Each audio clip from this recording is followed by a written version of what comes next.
सामने वाला कभी नहीं चाहेगा कि तुम उससे बेहतर बन सको। वो हमेशा तुम्हारा आत्मविश्वास कमजोर करेगा। वो तुमसे केवल वही बातें कहेगा जिससे तुम्हारा मनोबल गिरता रहेगा, क्योंकि वो तुम्हारी कमजोरी को अच्छी तरीके से जानता है, जिसका मौका उसे तुमने स्वयं ही दिया है। हर मुलाकात में वो तुम्हारे भीतर एक नई कमजोरी पैदा करता रहेगा। मानसिक रूप से तुम्हें इतना कमजोर करेगा कि तुम खुद को असहाय महसूस करने लगोगे।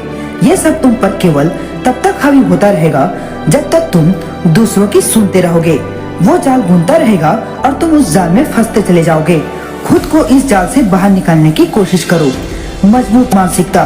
तुम कमजोर नहीं हो, तुम्हें मानसिक रूप से कमजोर बनाया जा रहा है। खुद को मानसिक रूप से मजबूत बनाइए।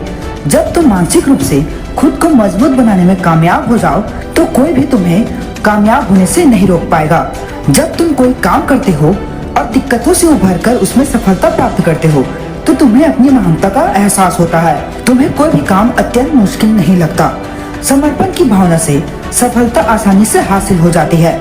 जिस तरह सूर्य की किरणें जगमगाती जगहों तक पहुंचती है, वैसे ही समर्पण से किया गया काम सफलता की ऊंचाइयों तक पहुंचता है। असफलता से सीखो। असफलता को एक नया मौका मानो और सफलता की दिशा में आगे बढ़ो। असफलता से सीखना हमें मजबूत बनाता है और हमें सही राह दिखाता है। जब तुम्हारा आत्मविश्वास टूटने लगता है तो तुम अपने अंदर की शक्ति को जानो।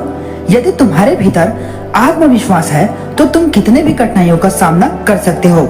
जीवन में कई बार हार का सामना करना पड़ता है, लेकिन हार मानने से नहीं, उससे सीखने से बढ़कर होता है। अगर तुम अपने लक्ष्य की ओर दृढ़ता से बढ़ते रहोगे तो तुम्हारी मेहनत जरूर फल देगी। कभी हार न माने। केवल यह सोचकर हम दोबारा कोशिश करना छोड़ देते हैं क्योंकि पहले एक बार हम उस काम में हार चुके होते हैं। जीवन में कभी हार नहीं मानना चाहिए, क्योंकि हार के बाद की गई कोशिश हमें नए दृष्टिकोण और सीखने के अवसर देती है। हमेशा स्थिर रहें। आप जैसे हैं बेहतर हैं।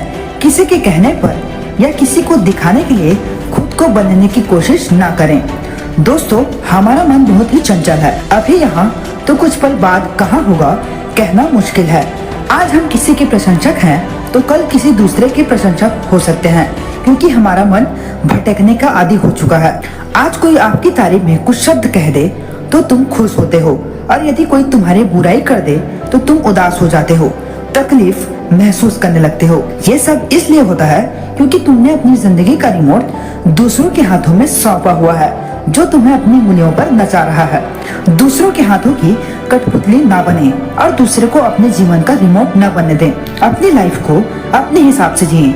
जो आपको अच्छा लगता है, जिससे आपको सहज महसूस होता है, केवल वही कदम उठाएं। दूसरों के लिए सजना संवरना छोड़िए। ये आपकी जिंदगी है, इसे अपने हिसाब से जिए। हमेशा स्थिर रहिए। किसी के कुछ कहने से डगमगाइए नहीं। अपनी छवि ना खोवें। किसी ने यदि आपके साथ बुरा किया है तो उसके लिए अपनी छवि ना खोवें। अक्सर इंसान दूसरों को देखकर अपने जीवन में बदलाव करने की कोशिश करता है। यदि आप पूरी जिंदगी दूसरों को कॉपी करते जाओगे तो जरा सोचिए, आप अपनी जिंदगी कब जियोगे। इस तरह आप अपना अस्तित्व अपने ही हाथों से मिटा रहे हो। जब तक आप किसी बात को गंभीरता से लेते हैं, तब तक वो आपके ऊपर हावी होता रहेगा, क्योंकि आपके दिलों और दिमाग में उसकी एक छवि बनती चली जाती है। अपनी वैल्यू को समझे। हमेशा अपनी वैल्यू बढ़ाने की चिंता में न रहें। आपको मनुष्य जीवन मिला है, अपने आप में यही सबसे बड़ी संपत्ति है। ईश्वर का धन्यवाद करें और इस अवसर का लाभ उठाइए। व्यर्थ की बातों को सोचकर अपने आप को डिमोटिवेट न करें। तुम कमजोर नहीं हो और न ही तुम्हारा वक्त कमजोर है। आप अपने आप को जिस रूप में ढालना चाहोगे उस रूप में ढाल सकते हो। आशा करता हूँ दोस्तों, ये वीडियो आपको पसंद आई होगी। ऐसे ही पावरफुल मोटिवेशनल वीडियो देखने के लिए आप हमारे इस चैनल को सब्सक्राइब भी कर सकते हैं।